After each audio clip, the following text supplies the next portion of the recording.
we go to refugees. What? Speaking of, remember the 49 white South Afrikaners who came over to America? Yes, yes! Because their lives were in little mortal danger of something like getting killed over their farmland by black South Afrikaners? Fuck. Anyway, while in Congress, there was a heated exchange between a senator and Secretary of State Marco Rubio. We don't give a fuck. I'm Jazz Berganzo, and this, Marco walked in, verbal gasolined him, lit the match, and then roasted the senator. Damn! But it's what's next.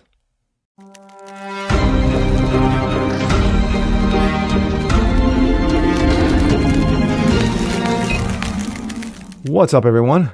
Jazz Berganzo, What's Next Daily Dose. Hope you guys are feeling good today on this Wednesday. Happy Hump Day, by the way.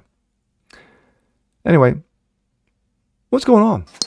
Well, what's going on is there was a situation in Congress the other day. You might have missed it or might have not missed it. But then again, with Congress, most of the time, most of us just look at it and just go, you know what? Nothing's going to get done. It's always shit, so who cares? But this one caught my eye. Remember the 49 South Afrikaners who came over in the refugee program? You know, the 49 white South Afrikaners and their families, you know, because they had to leave because they were in mortal danger of getting killed over their farmland by black South Afrikaners. Anyway, just putting that in context. Well, there was a heated exchange on this very subject between one senator and Secretary of State, Marco Rubio. It got so heated that Marco Rubio, verbal gasoline the guy, lit the match, walked out of the room, and watched it go off. But, of course, that's always fun. And here we go. This comes out of Breitbart. Rubio clashes with Senator Kaine over Afrikaner refugees. You don't like that because they're white. Oh my. Secretary of State Marco Rubio clashed with Democrats over the Trump administration's recent acceptance of South Afrikaner refugees, telling Senator Tim Kaine out of Virginia that he does not like the fact that they're white in a Tuesday exchange. The heated conversation took place during a Senate Foreign Relations Committee meeting, with Kaine calling out the calling the State Department's claims of government-sponsored racial discrimination against the minority Afrikaner population specious, implying that the U.S. government has given Afrikaners a preferential treatment to become illegal refugees due to their race. Kaine asked, "Can you have a different standard? Can you have a different standard based upon color of someone's skin? Would that be acceptable?" Quote, "I'm not the one arguing. Apparently you are, because you don't like the fact that they're white and why they're coming," Rubio shot back. And here we go. Statutory phrase says you are entitled to entrance as a refugee if you demonstrate a well-justified fear of persecution. No, you're not entitled. So can you have a different standard based upon the color of somebody's skin? Would that be acceptable? Well, I'm not the one arguing that. Apparently you are, because you don't like the fact that they're white, and that's why they're coming. I'm just asking you to say that would be unacceptable. Well, no, that I would say that the United States, a very easy thing the United States has a right to pick and choose who they allow into the United States. Even based on the color Absolutely. of somebody's skin. You're the one that's talking about the color of their skin, not me. These You're are people whose refusing to farms were being acknowledge burned down and they were them killed because of the color of their skin. Well, Facts. Well, you've demonstrated enough because you think anyone should be allowed into this country for any reason because they met a certain criteria. Who has said that? We are going to More facts. prioritize people that come into our country on the basis of what's in the interest of this country. That's a small number of people that are coming. But in you that said particular you said case. this weekend that But there in other would be more. cases, it's harder to vet. In other cases, it's more difficult. And by the way, the United States admits people every year. 1 million people come to this country every year legally. 1 million. And people now a year come to this there country is one legally. group No of other people country that in the have world an is nearly as easy generous. pass into this country. For the first time, this administration has said after An easy pass. 15 million illegals flowed over the border in the 4 years of dementia. If that's not an easy pass, I don't know what the is. Afrikaners get an easy pass and refugee programs for the remainder of the world are shut off. And you can't say to the American While the remainder of the world is shut off. Balls.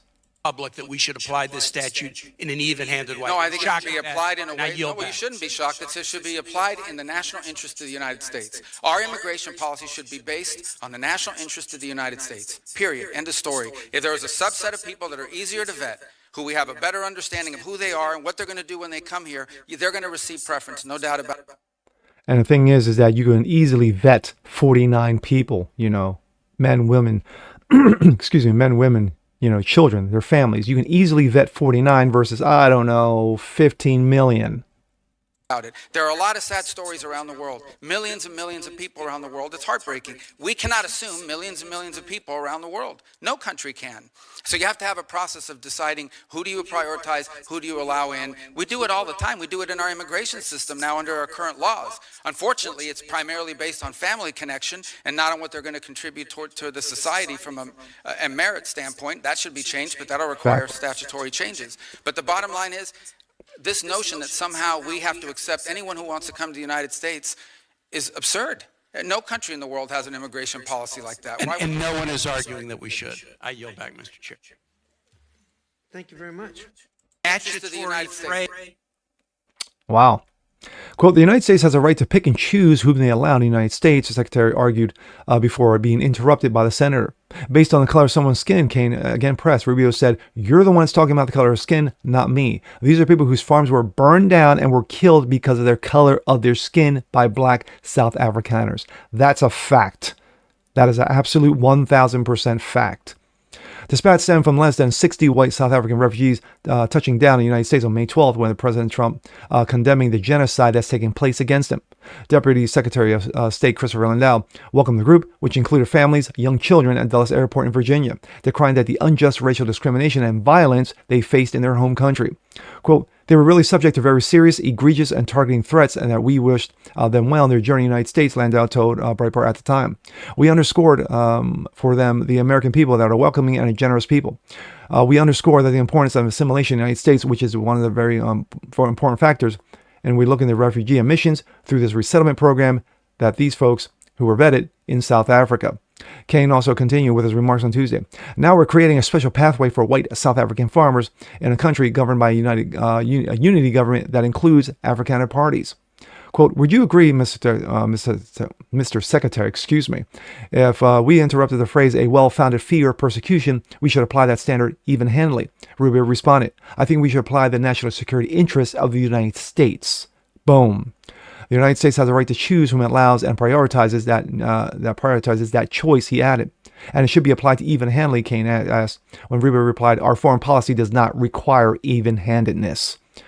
Senator Chris Holland, of course, who recently, visited El Salvador to visit that wonderful Maryland dad. Anyway, of course, turned out to be a wife beater on top of it.